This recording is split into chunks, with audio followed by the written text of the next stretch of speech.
the bird ringing the bell. Celebrating the connection with our pets. This is Animal Radio, featuring your dream team, veterinarian Dr. Debbie White and groomer Joey Villani. And here are your hosts, Hal Abrams and Judy Francis. Grab your pets, bring them around the radio just like Joey has done. Joey has brought Gurney into the studio today. Why into the studio? It's a little strange, a little different. I don't think Gurney's ever been in the studio. Yeah. No, I'll tell you what, because she's a little freaked out, I think, today. Being that I have 3 Karen Terriers that are trying to attack her, but for good reason, I have to tell you. I haven't work done in the house, so they're confined to a smaller space, and I think they're just all getting on each other's nerves. But she thinks she's a little bit tougher than she really is, so she's deciding to her brothers that she's going to attack them, which she doesn't normally do, and she's jumping on their backs, and they're fighting back. So. Okay, I understand. She's taking a little bit of a beating. She's dive bombing them. Yes. She's dive bombing them. She's not winning, though. We have Gurney in the studio. We have Gordy. We have Ladybug, the studio stunt dog. That's why you should bring your animals around. They enjoy the show, too, whether or not you know it. Toll free, 1-866-405-8405 to talk to Dr. Debbie or Joey Villani right now. Bottom of the hour, we're going to do a quick check of the news. What are you working on for this hour, Miss Brooks? Well, they have just completed a study on how we talk to our dogs, and especially aiming at that part of when we do baby talk to our dogs. Good boy!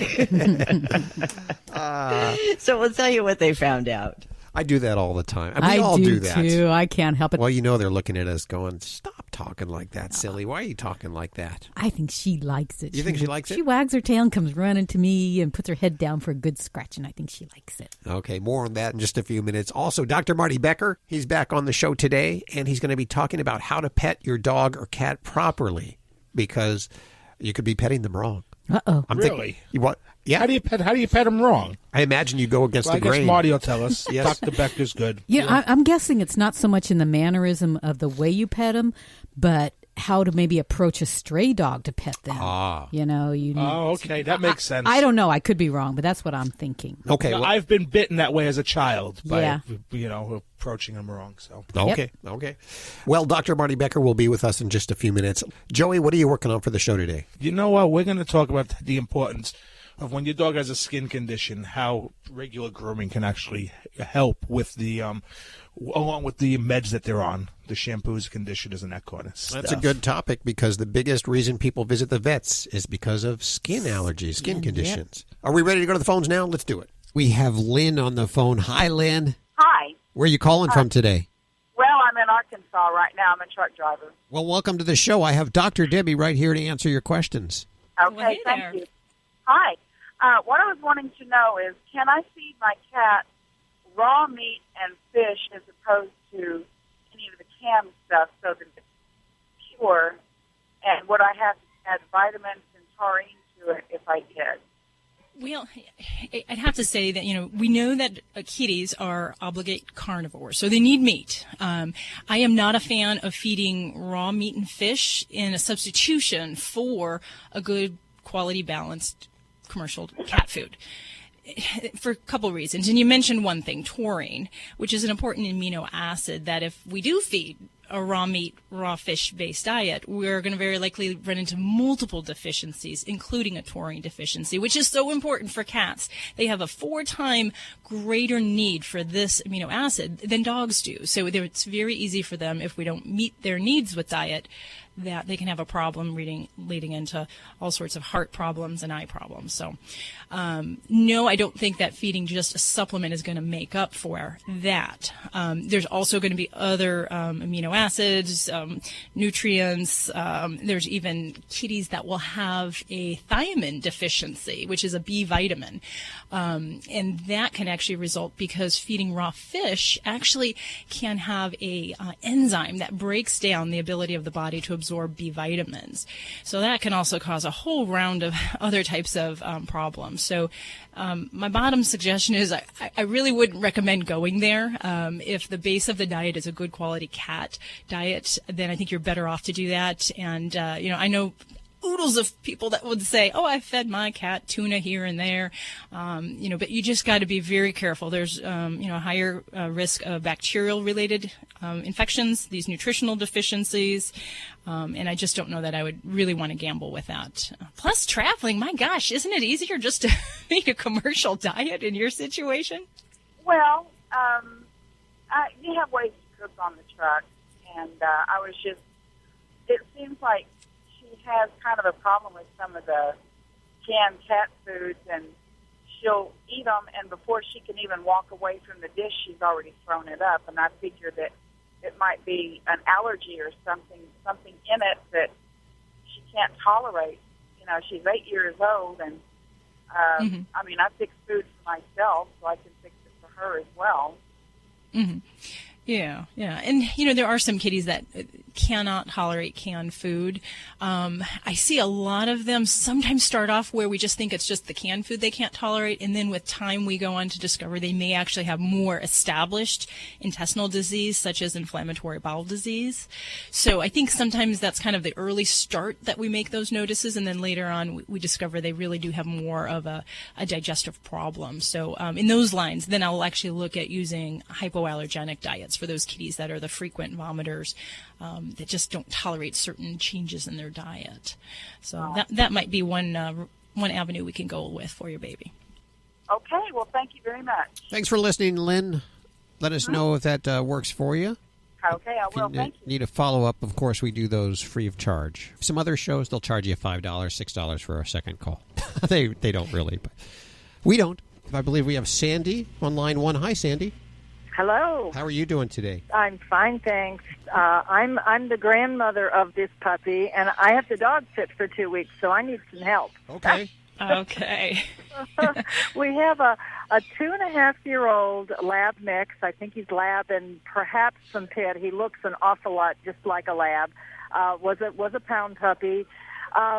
Great, wonderful dog, but he has this habit of running outside and running to a particular tree in the backyard and eating all the bark off of it as high as he can reach. Ooh. And it is very much, we think, an attention-getting behavior, but it's just immediate, and they've just purchased a new home, and he's already got one tree in the backyard destroyed, and then in a rental house where they were before, he did the very same thing. So he just picks the biggest tree, and he runs to it, and he reaches up and just starts gnawing on the tree.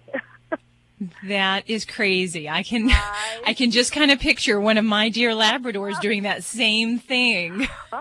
Well, have you got any suggestions? Yeah, I sure do. And they're not going to be easy fixes. That's the thing I'll start with, is that it certainly very well could be that this is an attention-seeking behavior, especially if, when you notice it, the arms go up and you go, hey, what are you doing? Stop it! That does happen, and he wants to make sure you've seen him do it, because he'll turn around and look and make sure somebody's looking. Oh, sure. It's a game then. That can be at least part of his trigger for that. And that's hard because we don't want him to do that. The instinct is to correct them when they do this. But the root of the problem is that we got to get back to the square one. One is we have to decrease his access to this tree or to any favored tree that he might do this to. And the other thing is we've got to get his activity level up. We've got to get him tired. We've got to get him mentally stimulated. Dogs who do this type of behavior, whether it's chewing a tree or chewing your baseboards, your drywall, they are bored. And as much as we would like to think that we are the end and the be-all of their world, they can do so much more. And that may be things like sporting events, get them out running, get on a bicycle, have them follow along with you. We've got to get this guy tired. A sleepy or tired dog will be less apt to be destructive and to have these kind of behaviors. So that's definitely one of the biggest things. Okay. Decreasing the opportunity is going to be a couple different ways that we can do that. If he's going outdoors to do his business, we can do that by, instead of letting him have free rein, take him out on leash. Take him out and actually supervise his activities outside. If he's left to his own devices, that's our mistake. That's not his mistake. So then we have to take back that access and control. Now, if that's not possible all the time, there may be ways to do fencing or even invisible fencing, which can be very helpful, especially people in rural areas where it's very hard to kind of keep a dog from accessing certain areas. And many dogs will respond very well to that. Okay, backyard is fenced in, but it's not very big. So you're thinking maybe putting a fencing around the tree or something just so he can't get at it? That's one thing. The other would be to use invisible fencing, which is basically it's a whole kind of apparatus you can have installed where if there's an area, a zone in the yard where you don't want a dog to go, and sometimes we use this for fence jumpers. So you put the invisible fence line up in front of the fence or the wall so that the dog doesn't get close to that. And then when they get close, they get an audio stimulation. If they don't, then they can get a zap. And it's not for every situation, but for dogs that we just have no other way to control their access, then we can move to this. But my first choice is always just to go with the human control. It's not a replacement for us being lazy. We should really take control of the dog first and foremost and control their comings and goings. Right. And then the other thing is that we want to definitely give a lot of opportunity for the oral outlet for that chewing need. And we can't do it by itself, but add that into this whole mix of things. So we offer food that he has to kind of work for. Those little busy cubes where you can hide dog food in them or treats and make him work for his food so that he's not working to chew on some other inanimate object. Okay. Many people will also kind of put the food in the yard and separate the feeding several times a day and kind of let them kind of work for their food in that way. So you got a lot of work here. That's the challenge with it. But you can definitely get to the bottom of this. The really big point is that there's no easy way out, and it's got to be a concerted effort with everyone in the house to make sure we're supervising this young buck. We're all with you, Sandy. Thank you for your call today. You're listening to Animal Radio. Call the Dream Team now with the free Animal Radio app for iPhone and Android. Hey folks, this is Jackson Galaxy. You're listening to Animal Radio. Please do everyone a favor, spay or neuter your animals today. Do you have Medicare and do you use a CPAP machine? This is a national healthcare alert regarding your CPAP supplies. Using a clean CPAP mask and clean supplies is important to staying healthy. The best way to make sure your CPAP equipment is clean is to get new supplies. If you have Medicare, we have great news. Medicare will pay for you to have new clean supplies every 90 days. We'll even do all the paperwork for you to make sure that there's little to no out-of-pocket cost to you. And you don't even have to leave your home. We provide free in-home delivery. So if you're a CPAP user and you have Medicare, staying healthy with new CPAP equipment is easy. Just make this free phone call right now to get started. Sponsored by Specialty Medical. 800-485-4409. 800-485-4409. 800-485-4409. That's 800-485-4409. You're listening to Animal Radio. Call the Dream Team now with the free Animal Radio app for iPhone and Android.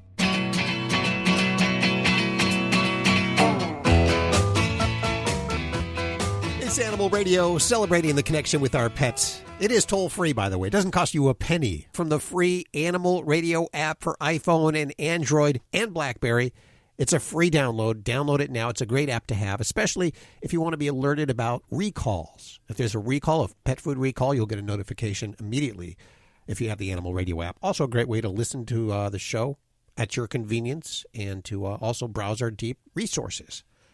So get it from your App Store or Google Play Store, wherever you get your apps. It is free. Just look for the Animal Radio app. Coming up in just a few minutes, Dr. Marty Becker is back. Becker is back with... Is this right? How to pet your dog or cat properly? That's correct. Okay. I didn't realize that you could do that wrong. I guess you could go the wrong direction. You could, against the grain. Them. Yeah. Who knows? Yeah. Lori, what are you working on over there in the newsroom? Well, I have for you coming up a story that I might just nominate for this guy for Mailman of the Year. Because typically...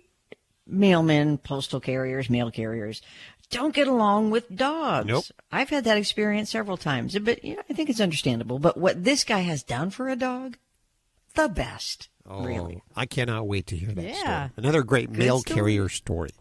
Robert Semro, what do you have planned for this show? Oh, I've got a good one for everybody out there. This one will be the millions of reasons I am a pet parent, especially after we had a judge in Canada rule that a dog is just simply a dog and therefore property. I saw that. So I'm going to have some fun with that. Okay, let's go to the phones for your calls right now. Hi, Robert. How are you doing? I'm doing great. Thank you so much. How can we help you today? Well, I have a little problem I was wanting your advice on. About 5 years ago, our next-door neighbor's cat had a litter of about 5 kittens. And when the kittens were, 3-4 months old, they suddenly moved, leaving the cats to fend for themselves. So in the morning, I woke up with 5 hungry kittens at my door, and of course, being the sucker that I am, I've been feeding them for the last 5 years. I just give them some dry and a little bit of wet cat food in the evening, and that's about the extent of my care. But certainly, I have been feeding them every night. Now the problem is we are going to be moving. So I'm just sort of wondering what to do with the cats. I've sort of hinted around at some neighbors, and nobody's really interested in taking on that responsibility. So I didn't know if I should just let them fend for themselves. Should I catch them and take them to the pound, which I'd prefer not to do? And I just wanted your advice on that. I'm assuming these babies aren't spayed or neutered. Nobody's taken. Oh no, they were spayed and neutered before they left. Okay. So when you say a litter, I was imagining kittens that were blossoming and growing and reproducing at mass quantities. That's not. Oh no. We were quite lucky that they did take the responsibility and do that before they left. But yeah, and you know what? I know that there's cats that can live in feral colonies and they can have decent lives, but golly, I would say that as much as we might hate to have to introduce them into the shelter system, there is somebody who wants to take care of these kitties, and we can find them. So I'm really an advocate of getting them picked up, taking them either to the shelter or through some of the different adoption agencies maybe in your area that will help to place feral cats, or for cats that are displaced, because they're sounds like they're not really feral in the sense of, they've been wild cats that grew up outside. They were probably pet cats that these folks left behind, I'm assuming. Well, they left them when they were kittens, and, like I said, I have been feeding them, but, they catch their fair share of birds and lizards and so forth. But I guess cats generally don't do well when just sort of turned out. It would be better to take them to to some sort of agency. I would definitely encourage you to get, some kind of humane agency involved. And I guess myself, I personally, I guess I would have a hard time leaving them behind, knowing that your other neighbors aren't too interested in helping. Will they fend for themselves? Yeah, but it's going to be a rough road. And, certainly the potential for, further disease or injury outside, I am definitely an advocate of trying to get them the help that they need. And it's no different, just if we have, someone who's displaced from their home, as far as trying to get them to an organization, a resource that we can use to help them. And it'd be great if one of your neighbors did step up to the bat, but otherwise, I certainly would get involved and see what we can do for them. It's a tough thing to do because we moved into a house here, and it came with a cat, and now I can't move. Because it's too dependent upon I have the same problem, again. right? Exactly. We wish you the best of luck with that, Robert. Dogs or cats, horse or emu, animals are people too. An Indiana family credits the family cat in saving their lives from a deadly gas. Eric and Kathy Kiesling say their 14-year-old cat named Winnie played a crucial role in saving their lives after a gasoline-powered water pump in their basement caused deadly carbon monoxide fumes to build up. The family was sleeping soundly when Winnie began nudging Kathy's ear and meowing loudly. Kathy described Winnie's unusual meowing as crazy, almost like she was screaming. When she reluctantly got up, she realized she was nauseous and dizzy and couldn't wake her husband up. Eric had undergone minor neck surgery the day before, so she decided to call 911. And good thing she did, paramedics found their 14-year-old son, Michael, unconscious on the floor of his bedroom, and they treated the whole family for carbon monoxide poisoning. The Kieslings are lucky to be alive, but not surprised that Winnie came to their rescue. They say she also alerted them to a tornado last summer. I'm Britt Savage for Animal Radio. Animals are people too. Animal Radio.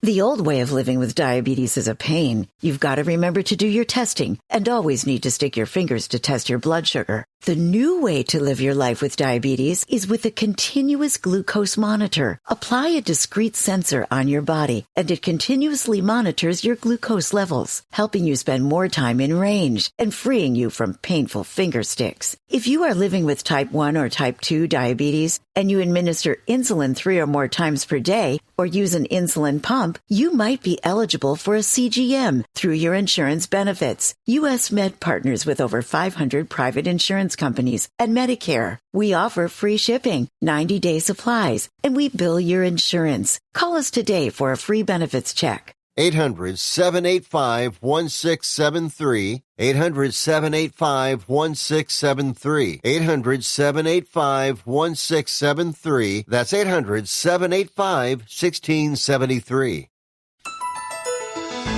This is an Animal Radio News Update brought to you by Fear Free. Fear Free takes the pet out of petrified and puts the treat into treatment. To learn more and find a certified Fear Free veterinary professional near you, visit fearfreepets.com.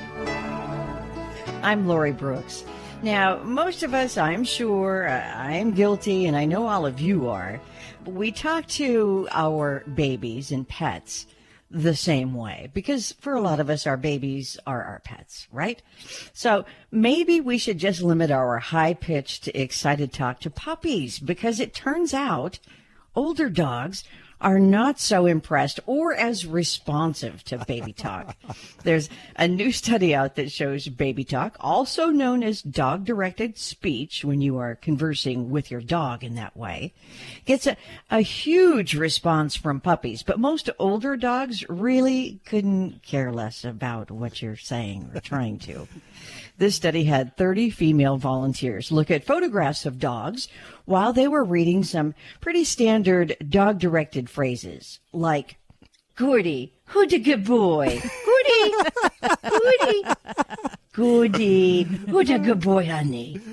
See, now he stops and looks, but you could imagine if you said that to a puppy, or they said, "Hello, cutie." Now, they didn't use real dogs during this experiment so that they could minimize the women who were speaking this going off script, because if you were like me, you would be, "Who the good boy? Oh, you the good boy. Hello, baby."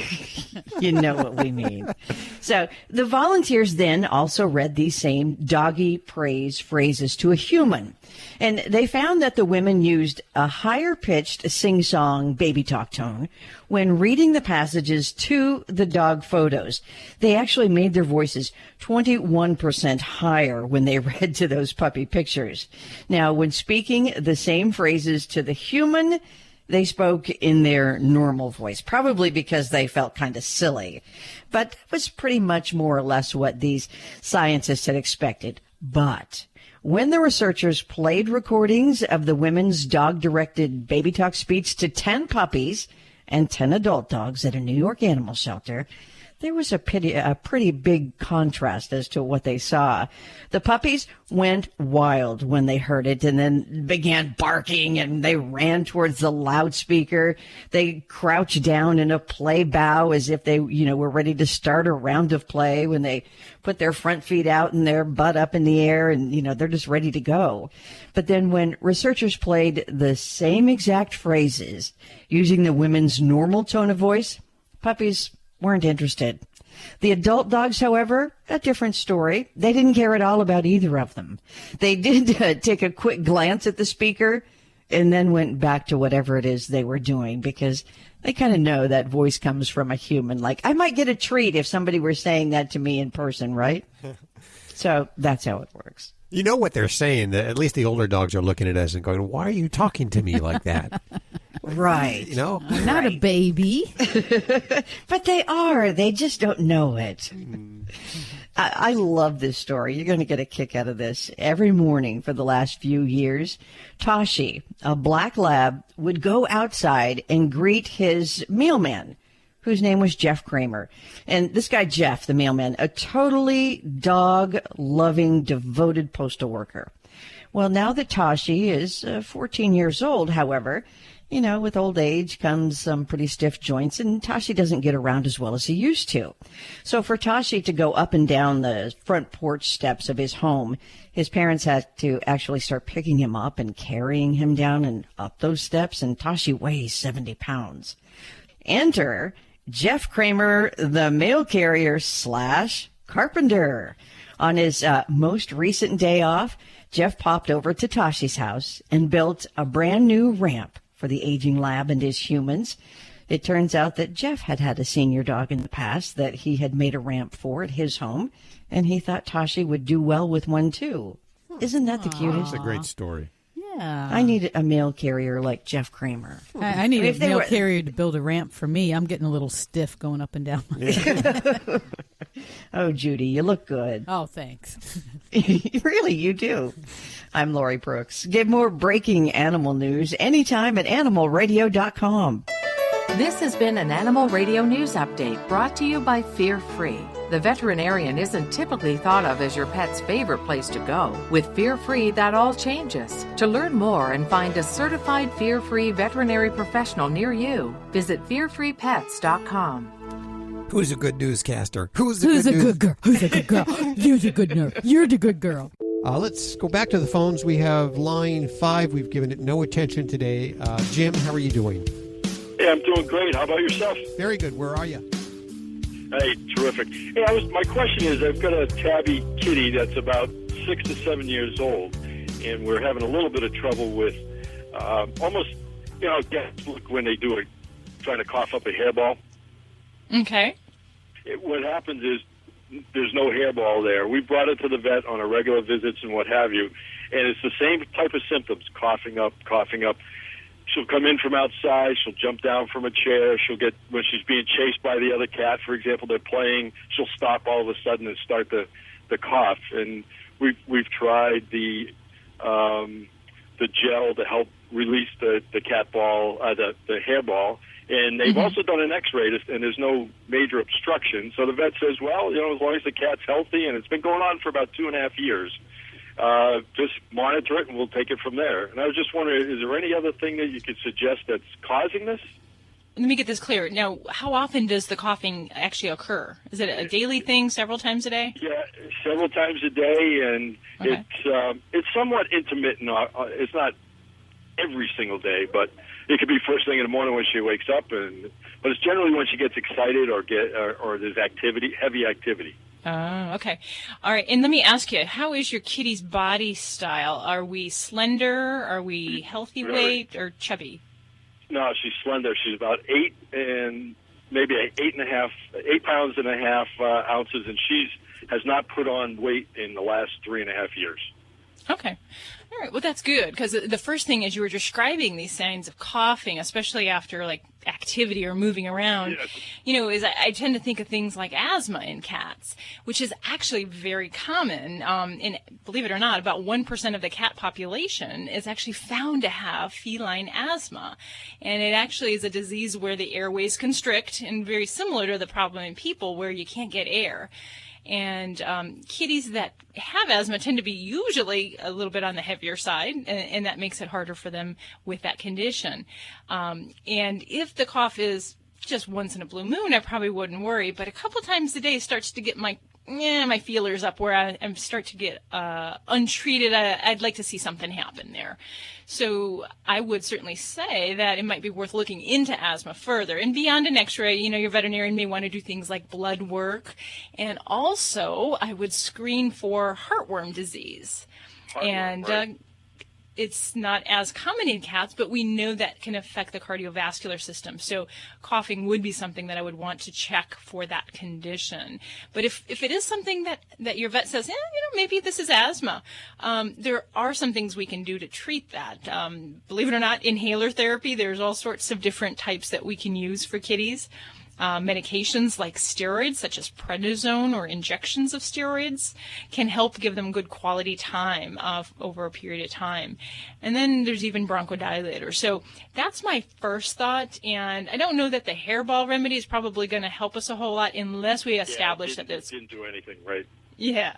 If it's coughing and we bring up a hairball, then that's different. But if it's coughing after exercise or movement, then I'm going to look at that lower airway system as potentially a problem there. And just asthma's, at the top of my list there. So that I'd check into that a little bit more. Now, if they have asthma and if we don't treat her for that, is that harmful, or can she go on fine without it? I mean, untreated asthma can lead to further, I don't want to say damage of the airways, but it puts more stress on those airways. Cats with asthma, if it's just a chronic cough, it may not seem like a lot, but for some cats, it can be life-threatening. They can go into a respiratory distress, just like a little kid that has an asthma condition and you have to rush to the ER. Cats can have that too. Well, this portion of Animal Radio is underwritten by Kensington Books. Curl Up with the 12 Days of Snowball by Kristen McKenna. It's an adorably funny novel featuring a matchmaking cat named Snowball. The 12 Days of Snowball. It's a perfect read for animal lovers or anyone looking for romance. Pick up your copy today anywhere books are sold. And thanks, Kensington, for underwriting Animal Radio. Alan Cable Mass, hi. Am I on the air? Yes, you are. Okay, thanks. Guess you just wanted to be on the air to find out if she was on the air. Hey, you want to adopt a hard-working dog? Well, the TSA has a program. It's for dogs that didn't quite make the cut as bomb sniffers. The one I've got couldn't tell this show was a bomb. They deserve each other. Even some that are recently retired. They have German Shorthair Pointers, Labrador Retrievers, German Shepherds, and Belgian Malinois. They range in age from 2 to 10 years old. All you have to do is travel to San Antonio, Texas, and you can pick your new best friend up. To find out more, email adoptaTSAcanine at ole.tsa.dhs.gov. Absolutely right. So excited. This is Animal Radio, baby. Hi, this is Eric Dane on Animal Radio, reminding you to spay and neuter your pets.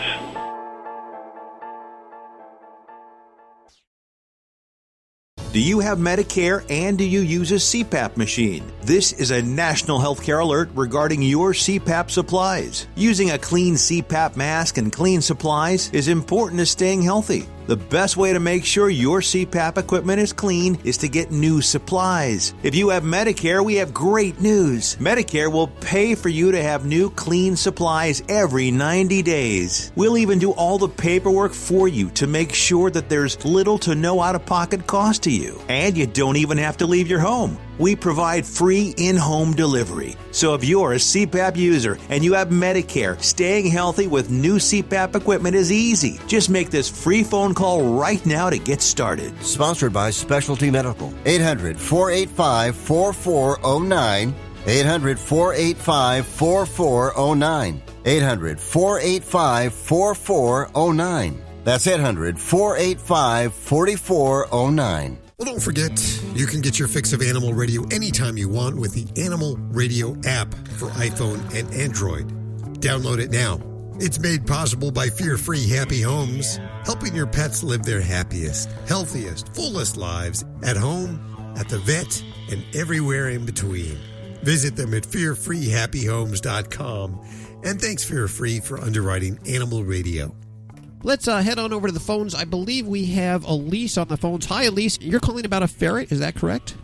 That is correct. We have a ferret about 2 years now. Don't know how old he was when we got him. And all of a sudden, he just looks like a bag of bones. He seems happy. He bounces around. He eats like everything, but he's scrawny. Very skinny fella, huh? Well, Elise, I love ferrets. They're one of my favorite critters to see here at the office. So I just adore them. They're a lot of fun, but they are challenging because they do have some weird things that come up. And I know you said everything sounds like it's going along normal, but I'm going to kind of probe a little bit deeper here. You said you've had him 2 years. Now, what is he eating? What kind of food are you feeding? Usually the Marshall's ferret food, Okay, or any so quality ferret food from the pet store. Okay, good. And as far as when he's running and playing, do you ever see any kind of problems with his mobility? Does he ever seem tired out or weak? I don't see him all the time. He's in my son's room 100%, but whenever I've seen him, he's just bouncing around, happy, just kidding. All right. Well, the challenging thing is if I could put my little hands on him right now, there's a couple things that I would be doing. One is in any ferret, but particularly in a younger ferret, if we see them losing weight, we want to feel around and we actually check for the possibility that they might have eaten something that could be causing a problem. And I've seen ferrets eat anything from erasers to plastic toys to, gosh, you name it. They are very attracted to some different types of soft, rubbery things. So in a younger ferret that's losing weight, even if they're not even having outward signs, I'm going to look for some kind of foreign object. And in some cases, they can even develop hairballs to the size of an obstruction, and that can affect their food absorption and their ability to eat enough for what they need. Now, if I'm looking at an older ferret, there's going to be some other things that I would look at, and they are, unfortunately, very prone to some different types of aging diseases, some cancers. Some weight loss related issues, I would look at the problem with the pancreas that's called insulinoma. And this is something that I would pretty easily check. I would, get him into my office. We would ask him to not eat for maybe 4 hours, which for a ferret is, a long time because those guys are grazing constantly. But we would check a blood sugar, and that helps to see if we might have a possibility with an insulinoma, which causes low blood sugar readings. And that in ferrets can be something that can cause not only weight loss, but some other signs such as muscle weakness or troubles with the back legs or even some diarrhea. Then there's some other types of older diseases which, not to scare you, but, this is where a good, thorough veterinary exam is really important because we also look for types of things like lymphoma, which is a type of cancer that ferrets somehow just love to get. So those kind of things I would be putting my fingers on them and feeling and looking, and we might even see about doing, like I said, the blood work or even an x-ray to kind of check those things out. But a skinny ferret is not a healthy ferret, even if on the outside he's telling you that by his actions. So I'd definitely get the little critter checked out and see what we can come up with. Okay, so bring him to the vet is what you're saying. Yeah, absolutely. And then I would say, be alert to those things as far as his appetite, making sure that when you feed him, he eats it. Watch his bowel movement so you can give a, kind of educated report as far as like in the last week, this is what he's been doing in his poops. Here's a fresh sample of the poop so the veterinarian can see that. And then that may help kind of steer the conversation. And then, just be prepared. I'd read up a little bit about the insulinoma and the lymphoma because those are really big ferret issues that we do see in the older categories. And, be armed with information. That is the best thing I can tell you because ferrets, they are a lot of fun, but they do kind of have their little eccentricities when it comes to health things. But I got to say, they are the best to watch. You probably enjoy watching the antics, I imagine. They're a riot. They're hysterical. But, I love all the animals. We have dogs, we have a cat, we have the ferret, We're just, the zoo of Pennsylvania. Well, that's what we love, people who love animals. So thank you so much for your call, Elise. Give us a call here at Animal Radio. Which one are we going to? Oh, hey, Ronald, how you doing? Okay, how you doing today? Doing good. Where are you? Montgomery, Pennsylvania. Montgomery, Pennsylvania, checking in. I have Dr. Debbie here. How can we help you? Hi. Hi. I have a young Doberman Pinscher, and I'm an over-the-road truck driver. But while my wife was sick one week, he went with me, and now he thinks he wants to go every week, but I was wondering, being Dobermans have a history of hip problems, if putting him in the truck, even, with walking him, regularly through the day, if it would cause any problems with that. Oh, whether or not the traveling in the truck would hasten or make a bigger problem with potential hip dysplasia. That's your question? Yes. No, I don't believe that would. And in this situation, the only thing that I'd say sitting in the truck might have a potential for would be less exercise. So we wouldn't want his weight to get too heavy. So it would be more that risk. But no, hip dysplasia, what we would worry about sometimes is if a pet is in very active athletic activities, and if they have some tendencies towards hip dysplasia, then we might have some more issues there. But no, I mean, sitting in the truck, hanging out with his dad, I think that's a great plan. And, just to combat any kind of boredom or problems with his exercise, if he's in truck, you want to just make sure you give him that ample opportunity for physical exercise, a little bit of mental stimulation. So, maybe some retrieving, some toy play behaviors when you make your stops. All of that will kind of keep him physically fit. And I don't see any problems with riding along your side. If he likes it, then hey. Okay, thanks very much. Thank you for your call today. You're listening to Animal Radio. Call the Dream Team now with the free Animal Radio app for iPhone and Android.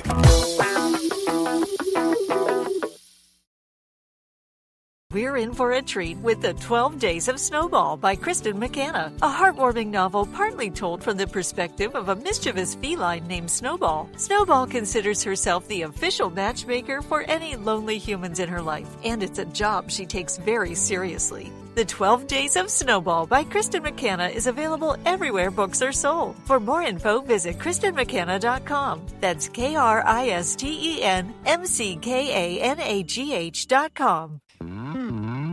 Celebrating the connection with our pets. This is Animal Radio, featuring your dream team, veterinarian Dr. Debbie White and groomer Joey Villani. And here are your hosts, Hal Abrams and Judy Francis. And if you're brand new, by the way, if you're listening on one of our brand new affiliates, let me introduce you to my left, Dr. Debbie, answering your vet medical questions. To my right, Joey Villani, the dog father. Judy screening your calls. In the newsroom, along with Gordy, is Lori, our news. Sunday over my left shoulder. You probably can't see her because she's not from here, not from this angle. But we actually she's banging into everything with her cone. She has a cone on her head. What's the cone for? Why does she have a cone today? What's she have doing? She's got a skin infection, and she just wants to itch and scratch and lick and everything. So. The cone of shame is what we talk about. I know. I feel like such a bad mommy. Oh, well, you're actually a great mommy because you do that. In fact, what are you working on this hour? Well, it turns out that you can teach an old cat new technology. Really? You can't teach an old dog new tricks. Cats will take to new technology. We'll tell you how. Technology, okay. Technology. I'm curious. I mean, if you've got the device, you can pretty much get the games for free, and we'll tell you what to do. Okay, that's on the way in just a few minutes. Let's go to line 3. Robert. Hey, Robert, how are you doing? Doing well. How you been? Good. Where are you calling today from? Los Angeles. The Los Angeles area. So how can we help you? I have a tenant that moved out with her cat, luckily. Uh-huh. And they peed and whatever all over the house. So I had to throw out the carpet, and I painted the subfloor, which is plywood, a couple of times trying to mask it, and I still have that smell. Oh, gosh, Robert, I feel bad for you. I mean, I appreciate people like you that rent to people with animals, and it is upsetting when something like this happens. It gives all the other pet owners, a bad name here. So, well, obviously my expertise is with the animals and not so much with construction materials, but I will tell you a couple things that I have learned over the years when it comes to these ingrained urine odors that kind of soak down through the carpet pad and into the floor. And there are honestly times when the subflooring has to be replaced and ripped out. And that's something that I would probably suggest to first have a professional cleaner, construction group, kind of like when people have disasters and they have floods or, mass crime scenes, things like that's the kind of service that I would have out to evaluate it. Sometimes they can do a deep cleaning and then start fresh. Carpet's already gone. I had to throw that out.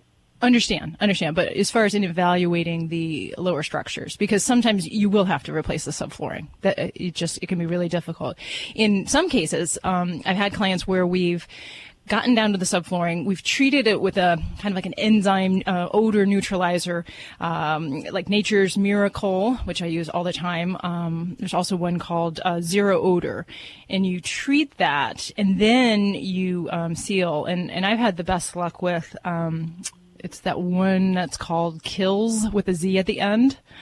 As far as sealing subflooring and just trying to keep it impermeable to odors in the future. So I don't know if it's a matter of products that you need to look at as far as difference, or, if you really do need to see if the subflooring is kind of beyond help and that has to be replaced, because that cat urine odor, it is tenacious. Oh, yes. Yeah. I heard vinegar and baking soda. Sure. I mean, and I think that's definitely kind of a nice, kind of a natural remedy. I don't know when you've got it in the deeper structures of the wood, I don't know if that's going to necessarily do the trick. I would use that more as a surface for, Sure. Either tile or, more superficial things that you're going to be working with. But, yeah. And, of course, I know nothing about it either except that, well, I'm not in construction or anything, but I know from experience and from other friends who have dealt with this, I mean, really, they had to rip the floor out. It's unfortunate that there's not any kind of solution that is easy. But if those cats have been living there for years or a long time, and they've been peeing for a long time, it's deep in the wood. And yes, and it is too bad, because it makes other renters think, or other landlords think twice about renting to people with cats. Unfortunately, absolutely. Wish we could be more helpful. Yeah, Okay. and Robert, I've had some folks where they actually, they tear out the subflooring and they have to get the pad treated. So that's where I think you need to get someone in construction to really make those evaluations for you, so you can do the best long-term change that you need there. Very good. I will look into those items. Thank you for your call. Hey, Cody, welcome to the show. Hi, how are y'all doing? Doing good. Great. What's going on? I have a 6-month-old mutt, and she is eating my other dog's poop, and I'm wondering what I can do. We read that it was like a lack of nutrition or something, so we read we could give her liver, and we started feeding her liver and all that, but that's not working either. Ew, I hate liver, man. Ugh. Feel bad for your dog. Now, this is a puppy, a 6-month-old puppy? Yes, ma'am. All righty. It's not a nutritional problem. Dogs do this because they like it. We don't want to face the reality. They find it fun, and it's an enjoyable thing. And what's even more fun is they love to do it because we respond so negatively to it, and we chase them around trying to pull the little pieces out of their mouth, and there's a kind of a game involved with it. Now, that being said, there are dogs that kind of pick up this habit when they're young and may continue doing it throughout their whole lifetime. And then for those, I might be looking at some other health issues that are going on. But it's a natural thing. Puppies do this. They pick up poop just kind of like kids explore their environment. The trick is, the number one thing is we don't want to try to make a big deal about this. So when I deal with this problem, there's twofold that I'll do. One is I talk about training, and two, I talk about deterrence and avoidance. So training is really where you train yourself to not respond badly to this. So if you catch your dog doing this, we want to find an alternative for the pup to do. So instead of saying, hey, drop it, we're going to say, I got a squeaky toy. Look at this great squeaky toy. And you go running in the other direction, squeaking that thing as loud as you can, dancing around like a fool. That is going to be more fun than that little pile of poop, and that's going to draw your pet's interest towards that. And so if your dog fails to drop the poop and brings it along, hey, you've made some steps. At least you've got the dog's attention and you're getting the right response. The second part of that is avoidance and deterrence. So if we have a dog that we're taking outside and we have no control over where they're going, and they're going potty at will, we really have no control over saying, hey, stop that, come here. So you need to take your pet out on a leash to the potty area and supervise that activity.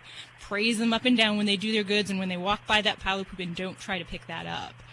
And then the deterrence things. There's tons of different products out there that you can feed to dogs to make their poop taste bad. If you believe it, you have to do that. But there's oodles of different products out there. And, if it's a matter of your other dog's poop poops that are being ingested, then you can feed these products to your pet. And with repeated exposure, it helps to be a negative deterrent. And I've had people that they try all sort of different things, Tabasco on the poop and all that stuff. And whatever works for you to deter them, that's great. I'm a fan of that. But the biggest thing is to not allow them to have that exposure in the first place.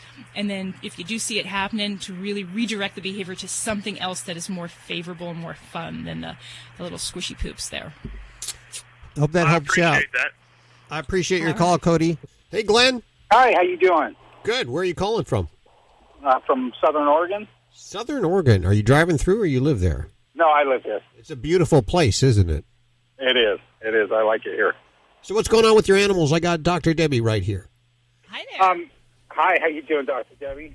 Coach, I'm doing great. This is the first time I've heard your radio show, and I think I'll listen to it now. So, well, great. Right now we have an 8-year-old Vizsla, male, and the strange thing is he will not eat out of his food bowl, dry food. He has to tip the bowl over, and he'll eat it off the floor, or if you take a handful out and put it on the floor, he'll eat it on the floor. We've changed bowls like 4 or 5 times. I'm just wondering why he does that. Is that just some idiosyncrasy that he has? Yeah, it could just be an idiosyncrasy because some dogs have this where, they'll either paw the little kibbles out and put them on the ground or pick them up with their mouth and set them to the side and then ingest them. The first thing I always do is I look at the feeding arrangement and I'll start with that. So if they're in a round bowl with high sides, I'll go to actually like a platter. Different styles of bowls, ceramic versus stainless steel. I've had dogs that don't like their reflection in stainless steel. And then also just changing the site that you're feeding. So not just playing with the bowls, but going from, say a carpeted area to a tiled area, different parts of the house. And if none of that changes and he still does this behavior, then I just kind of say, he's got a little quirk. So, he likes to serve himself, if you will. Okay.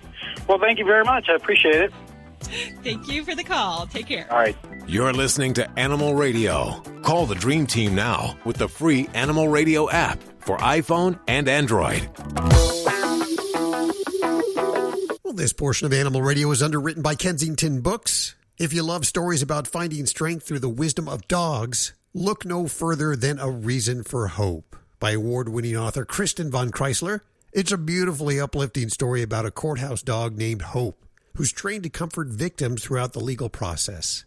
A Reason for Hope is now available everywhere books are sold. And if you need more information, you can visit them over at kensingtonbooks.com. Thanks, Kensington, for underwriting Animal Radio. Dogs or cats, horse or emu, animals are people too. Police in Cleveland have a new weapon on the war on drugs. And she only weighs 8 pounds. Midge, a Chihuahua Rat Terrier mix, is Cleveland's newest canine officer. Canine dogs are usually larger breeds, but Midge doesn't let that hold her back. She just passed her state-certified drug training test with high marks in finding marijuana. Her small size was actually an asset. She has a special talent for sniffing it out, using her tiny nose to get into small spaces. Her talents have landed her on numerous TV shows including CNN, MSNBC, and The Rachel Ray Cooking Show, where that talented nose of hers probably got a real workout. I'm Britt Savage for Animal Radio. Animals are people too. Animal Radio.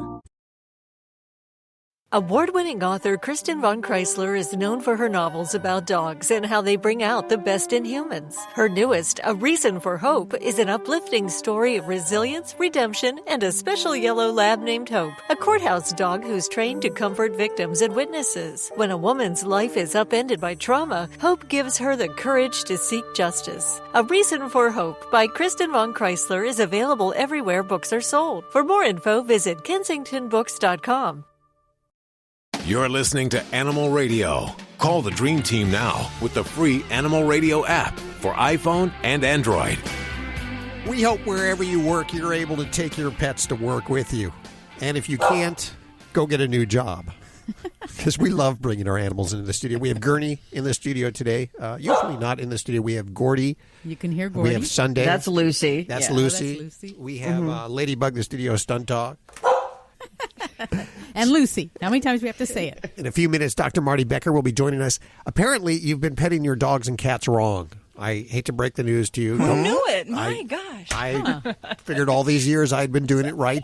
No one had been complaining, but Dr. Marty Becker will tell us how to pet our dogs and cats properly. Yeah, and I think some of this in the veterinary world, we may figure out after we've been bitten. Once or twice. It's like, oh, that was a bad idea. Let's try something else. Now, hopefully we'll find out why. Now, you've been practicing for a long time. How many times have you been bitten? Oh, my reflexes right now are still pretty good. I've been bitten a couple times badly. Most of them are actually cat bites. Those are the worst ones because they're fast, they're small, and they have the higher potential for infection with just small wounds. I commend you for the job that you do. I could not do it. I love animals, and I wanted to be a veterinarian when I was a little kid. I think we all kind of grew up thinking we wanted to be a veterinarian. Yeah, it does. But then when you see that there's actually blood involved, and well, I like to tell people, sometimes my job is frustrating. I love it. It's always, a good puzzle. But I would just want to go into my physician's office and just sit there and just wait for her just to hit the spot that hurts. And then I would try to bite her, kick her, or slap her when she, got to and I think people that work in the human field might appreciate a little bit more what we do have to deal with in the trenches here. Absolutely. If you want to talk to Dr. Debbie right now, if you have a question about your animals or need a second opinion, or if you want to talk to Joey Villani about the grooming of your animals, give us a call now. In just a few minutes, we're going to check the news with Miss Lori Brooks in the Animal Radio Newsroom. What are you working on for this hour with Gordy and Lucy and Sunday? Yeah, everybody's in here today. Just found a study that professes to have the secret to having a cat and a dog that get along. I rarely see that. I do every once in a while. I see it, but it happens. Or you'll see the videos on Facebook of the. But there's a couple of things that you can do to ensure, well, almost as much as you can ensure anything with a cat, that they might get along really well. Okay, we'll find out at the bottom of the hour what that is. Let's go to the phones for your calls. And Steve, welcome to the show. If you can hear me, one quick question. How do you feel about giving your pets oatmeal? My girlfriend every other day has been putting that in with their food. Okay. We trying to make the dogs poop or lower their cholesterol, or what's the reason we're adding that in? Helping Mr. Peanut out. He's got the irritable bowels, and it really seems to help out with his foodie food. Okay.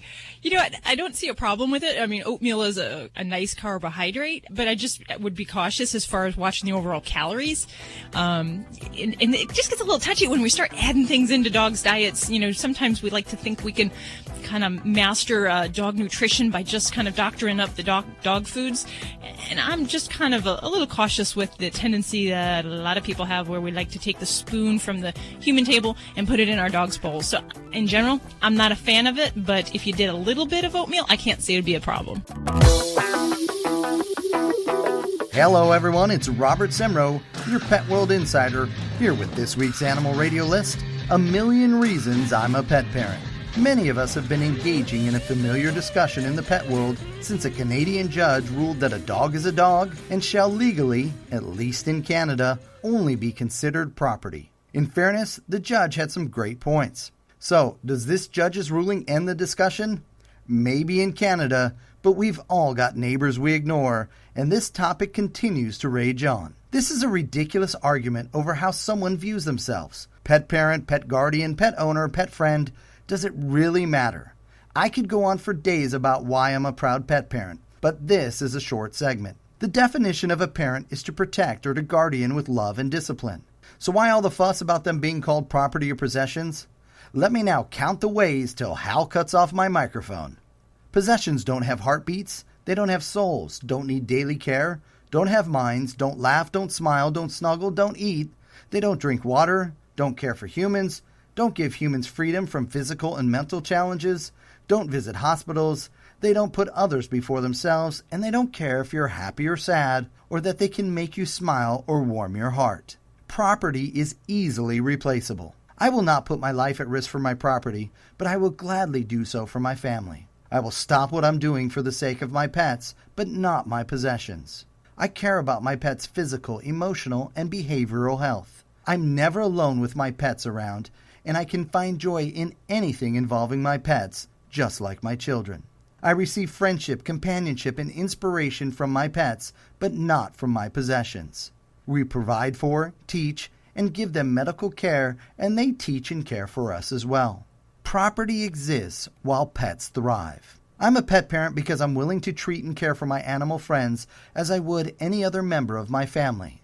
And no, not at the expense of my human family members. What matters is not that I call myself a proud pet parent, but that I care for amazing beings and value them more than possessions. If you consider yourself something else, that's fine too. The real issue is that we live up to the needs that the pets in our lives deserve. Speaking of that, our pets deserve to have a plan in place. So if our lives change due to medical, work, or personal issues, they're not left in limbo or their existence left for a judge to decide. Put me down as a very proud and blessed pet parent. My life has been changed more by my pets than it ever could be by a possession. Now that I think about it, Your Honor, you may be right. My pets adopted me and my family. I don't own them, but I'm very blessed to acknowledge that they own me. Let us know if you're a pet parent on our Animal Radio Facebook page. Check out Animal Radio highlights, all the good stuff without the blah, blah, blah. Browse on over to animalradio.pet. All of us here at Fido Friendly Magazine can't wait to get on the road again with our favorite Fido.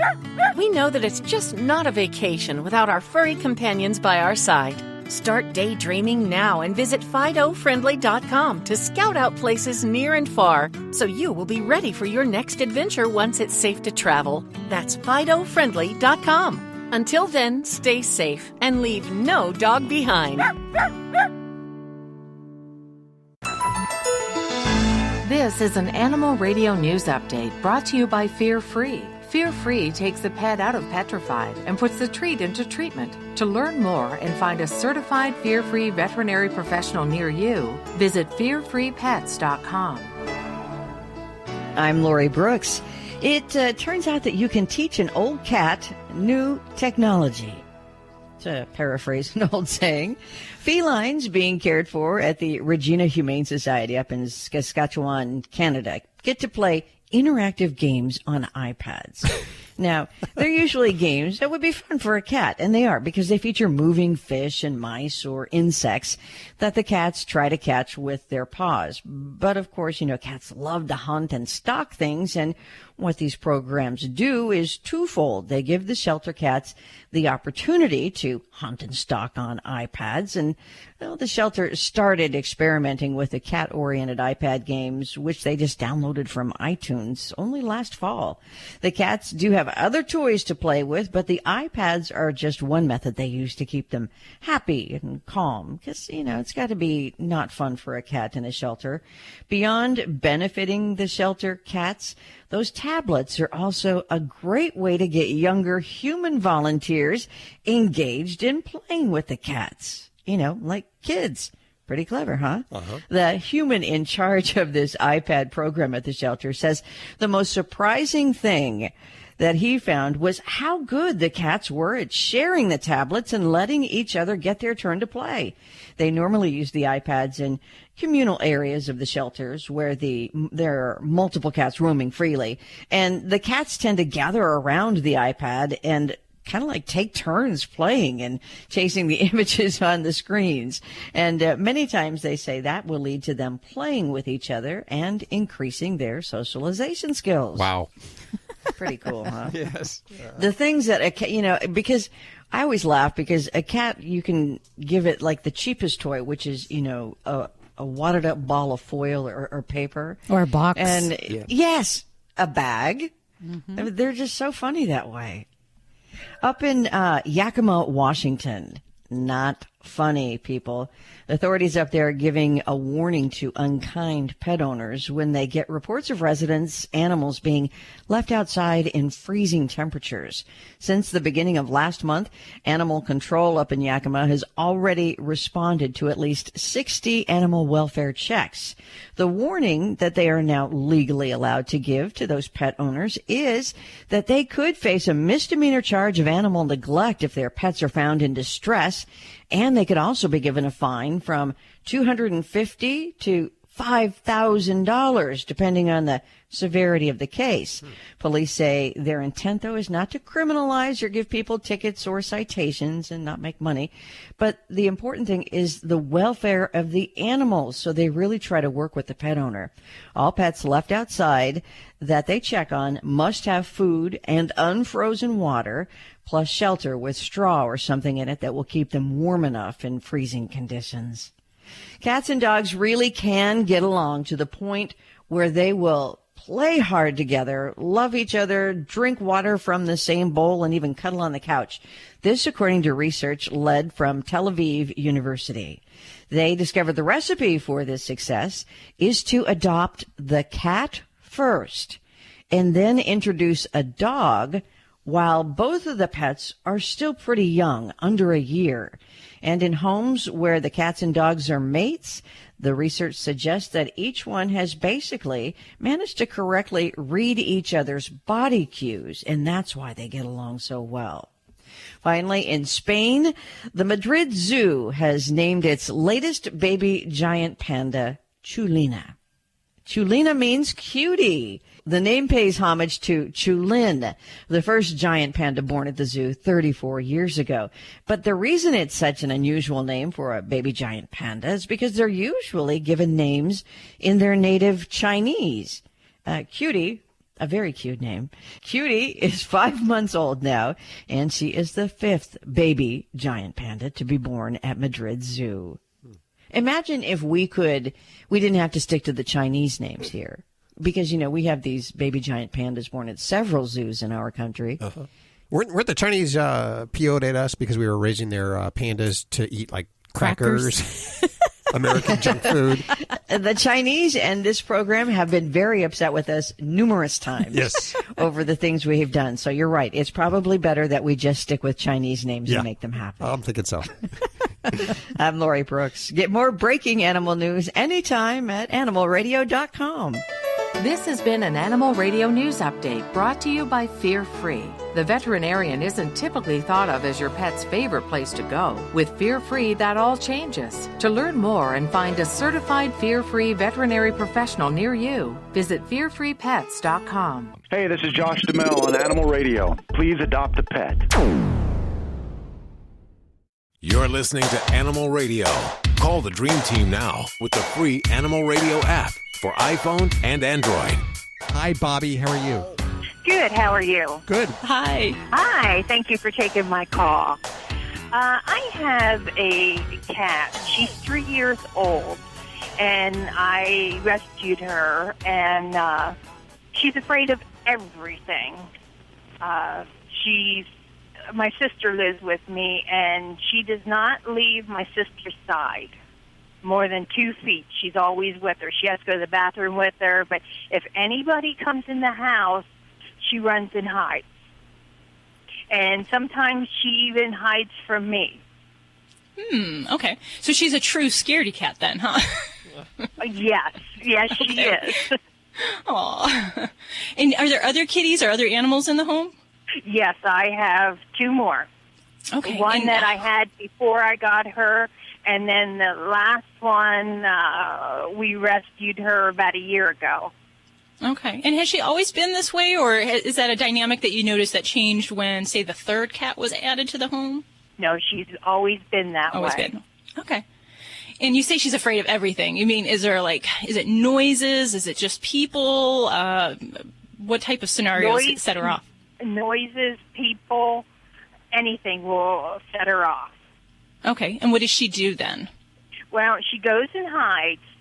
We took in, we have a little stand, and we put like a curtain over it, and she'll run under there, but she won't come out, so she doesn't hear anything. Okay. What she can't see doesn't bother her, right? Kind of the ostrich technique of dealing with things. Okay. Well, kitty anxiety, there's a lot of other questions we could probably delve into, kind of getting into the kitty psyche here. But some basic things, when we have a really fearful, anxious cat, we look at things in the environment that might set that off. Is it a matter that things that are new to her, sounds? Is it the activities of any human in this home outside of her norm?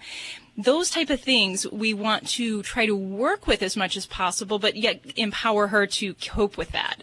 So it's a big technical way of saying we're going to help her out here. But some things I would recommend, number one would be, I always like to make sure the kitty's in good health. So a good vet check, and even just making sure that, even some current lab work is in line, just to make sure we're not dealing with any kind of health issue. Because, and the reason I mentioned blood work is many times there's things we can try to help a kitty with an anxiety problem, and one of the therapy steps might include drug therapy. So that would be kind of on the first part of where I'd start off. From there, I like to use kitty pheromones, which are the scent hormones that are not really a medicine, but something you kind of plug into the wall or spray around the home, and they help to have a calming effect on the kitty. That's a very nice thing to try for kitties with anxiety. I like to empower them in kind of what you've done. Cats love hiding places. So if we can give her vertical confidence. So basically kitty trees where she can get up higher and feel safe, where she can watch her environment and maybe not retreat to under a bed or in a closet. That's one step that we can help her cope with this. So perches, all those kind of kitty trees can be very useful for that. And we want to reward her when she's not being nervous or anxious. So in a cat, it's a little bit challenging, but especially for your sister, when she's being calm, that's when we want to really pull out the treats, reward her. If she loves brushing, reward her in that positive way. And all of those things aside, some cats are never super social. So if that's how she is and we're okay with where she's at and she seems happy otherwise, you may not need to do anything beyond what I've already mentioned. But for other kitties where it gets to that extreme, then we will look at drug therapy. And there's a lot of good products out there.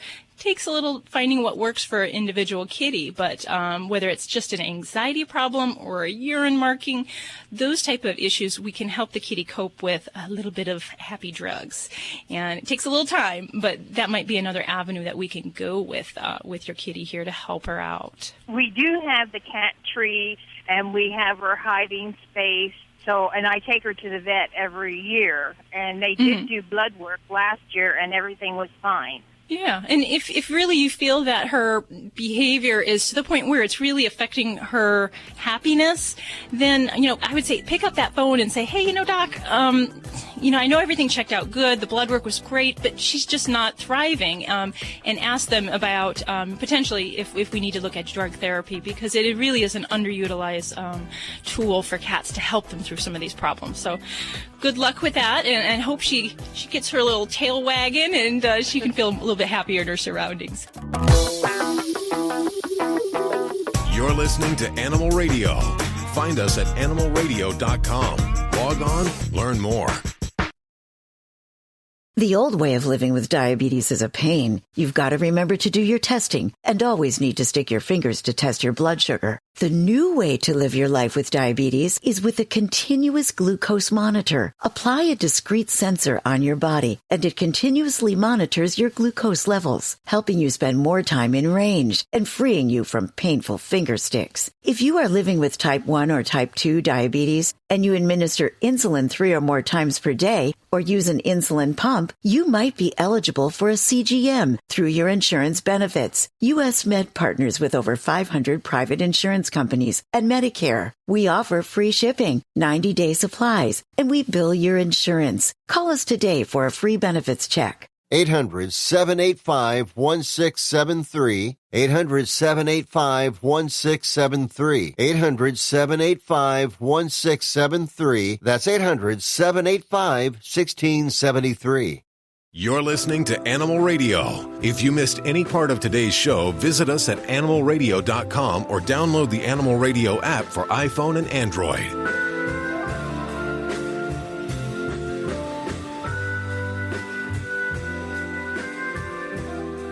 He's America's favorite veterinarian, and he is also the king of fear-free. Can I just say male favorite veterinarian? Because I got a Dr. Debbie. No. I'm going to throw paper airplanes at him right now, just silly. You're my favorite female veterinarian. Doc, how are you doing? Doing good, friends. Happy New Year to all of you. Dr. Marty Becker joining us. And I see on the board that we have how to pet a dog and cat properly. And I got to tell you, I'm in my 50s now. He thinks I made it up. And I think that I know how to pet my dog or cat properly. Apparently, I might not be. Well, I'll give you an update on Fear Free first. You know, thank you guys for all of your support. Well, we love from it. The embryonic stages. We ended the year with 7,000 individuals registered for certification. So those are veterinarians and technicians. Awesome. But here's the reason I'm telling that. We're doing 12 symposia this year. So we were in Tampa recently. 300 people in the room learning about how to reduce fear, anxiety, and stress and how to increase enrichment activities in pets. And one of the things we talked about was reteaching people how to pet a dog, how to approach a dog, how to approach a cat, how to pet a cat or not pet a cat. I always tell people I'm not gifted like Temple Grandin, that I've always had this gift since a child, and just now I get to be able to manifest my gift in this later part of life. You know, I'm somebody that was moved by a veterinary behaviorist into taking action to reduce fear, anxiety, and stress to look at emotional well-being. But there's 50 boarded behaviorists, there's animal handling experts. And it was one of those that told me 3 years ago, we were doing a demonstration, and she goes, "There's no other way to tell you this, but you're petting dogs wrong." I'm like, what? What did you say? I mean, that's just like, how do you pet a dog wrong when you petted a dog since you were a little kid? It seemed to work. But what I was doing, which most people do in a veterinary profession or things, is they approach a dog from the front because we love dogs. So you see a dog, oh my God, Spark, oh my God, what's your name? What kind of breed is it? And you look at it and you lean down over it and you start petting it on the head or the first thing you can reach. Well, first of all, dogs have great peripheral vision. They have really terrible vision above them. So you guys are probably in the studio right now, and I don't care if you're looking at each other, looking at the microphone, you can still see the ceiling above you because we can see above. When you approach a dog and go to pet it, from above, they tend to snap because they can't see. Oh. In places that you don't want to pet them, you don't want to pet them on the top of the head. You don't want to pet them down the dorsal midline. That's what I would always do. I just, you's a good boy. Or I'd say, you bad, you bad, you know you bad. And then pet them down the dorsal midline. When the places they like best are the side of the neck, the side of the chest, and the base of the tail. Okay, on the side of the neck or on the where? Side of the chest or the base of the tail. Okay. Okay. And more of a scritch, like it's almost for women. Think of getting your hair washed when you go to get when you go get a color cut and shampoo or something, and how great that feels when it's kind of in the scalp. That's what. Oh yeah. And then for cats. Okay, here's the thing I do with cats. I knew the stomach was a bad idea. That's I mean, I got that part.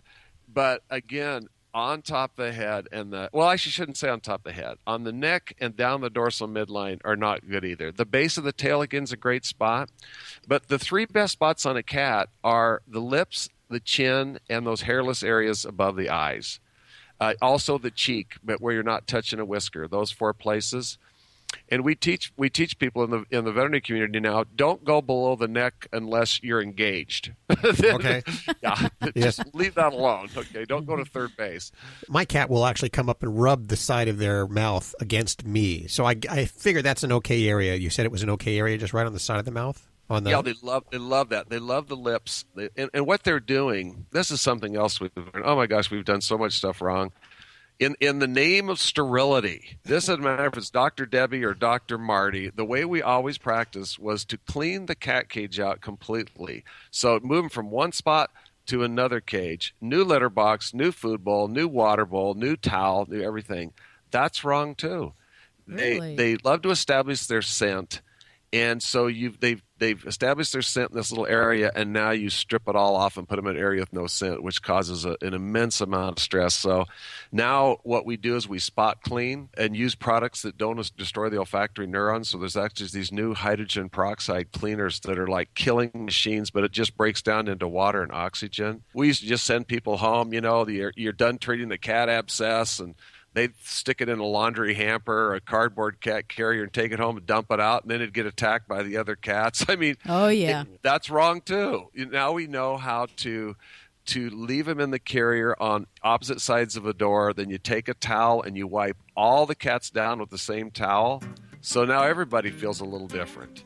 Well, if people want to learn more about fear-free, and I'm encouraging not only veterinarians that are listening that are practicing now to check it out, but also if you just have an animal or you are interested in finding a veterinarian that practices fear-free, or you want to get your veterinarian to find out more about fear-free certification, where should they go? They should go to fearfreepets.com. This year we're going to start certifying a household. It's going to be called Fear-Free Happy Home. Oh, wow. Dr. Marty Becker, I salute you. Thank you so much for joining us again today. Well, and I want to thank you, too. You guys have been great friends to pets people in the profession for years, so thank you for the early energy and support you've given this. Thank you. Okay, we got to get on out of here. Why don't you go grab your pets right now? We're going to leash up everybody here in the studio and take them out for a walk because they're a little bit antsy, including me. I'm getting my leash on right now with my little beautiful collar. Who's a good dog? Who's a good boy? Who's a good announcer? Is Hal a good boy? Don't forget, if you need your fix, check out animalradio.pet or download the Animal Radio app. See you later. Bye-bye. Bye. See you next week. This is Animal Radio Network.